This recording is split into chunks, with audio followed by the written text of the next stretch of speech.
तरह से शिक्षा को वो बनाया जाए। चलो अब चलते चलते मैं कुछ नाम लूंगा, आप उनके बारे में मुझे बता देना, ठीक है। विकास देवी कीर्ति सर को कैसे देखते हो आप?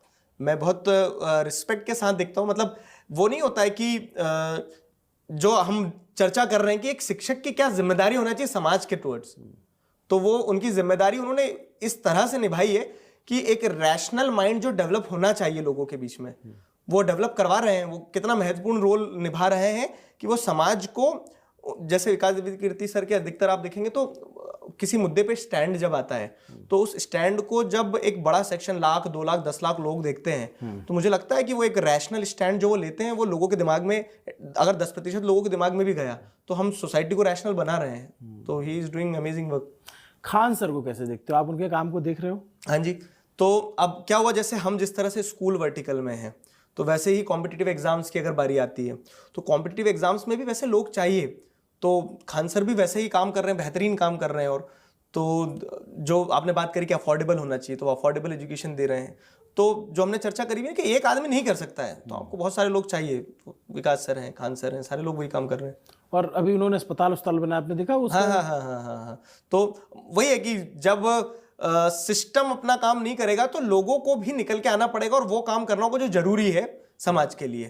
तो वो काम वो कर रहे हैं। अवध ओझा सर आपको कैसे लगते हैं? अवध ओझा सर से मैं मिला भी हूँ, खान सर से और विकास सर से तो मिला नहीं हूँ, लेकिन मिलना चाहोगे? बिल्कुल, क्यों नहीं मिलना चाहूंगा। मतलब एक ही बिरादरी के हम लोग, तो बिल्कुल मिलना चाहिए। ओझा सर से तो मैं मिला भी हूँ और ओझा सर से मिलने के बाद मुझे जो समझ में आया कि जैसे वो कैमरा पे है ना, राजा मेंटेलिटी, सेम वैसे ही वो ऑफ कैमरा भी हैं, उतने ही मिलनसार, उतने ही उदार और उतने ही बोल्ड व्यक्ति। तो बड़ा अच्छा लगा था उनसे मिलके बातचीत। क्या बातचीत हुई थी, मिले थे तो?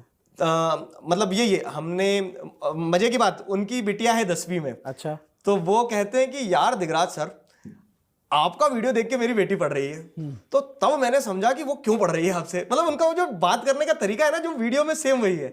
तो बड़ी अच्छी चर्चा हुई थी इसी विषय पे कि क्या चल रहा है स्कूल के एजुकेशन में, क्या चल रहा है। मैंने उनसे थोड़ा यूपीएससी का समझा कि क्या चल रहा है।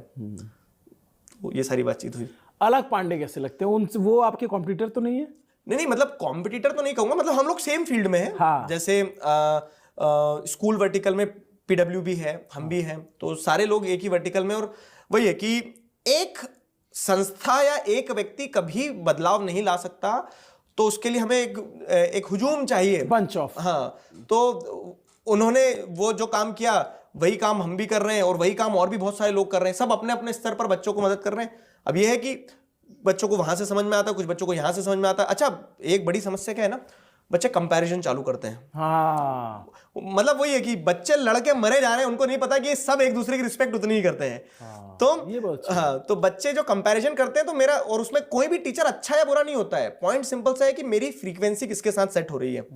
मुझे अगर आपसे पढ़ाया हुआ समझ में आ गया तो मेरे लिए आप अच्छे टीचर हो गए। लेकिन इसका मतलब ये नहीं कि दूसरा टीचर खराब है, शायद किसी बच्चों को उनसे समझ में आ रहा हो। तो बस फ्रीक्वेंसी वाला गेम है। और ये सभी लोग जितने आपने नाम लिए, सभी लोग अपने अपने क्षेत्र में बहुत बेहतरीन कर रहे हैं और सब लोग मिलकर ही तो कर पाएंगे शिक्षा के क्षेत्र में बेहतरीन। एक लास्ट सवाल, आप कहाँ से सीखते हो? आपकी भी तो एज 28 साल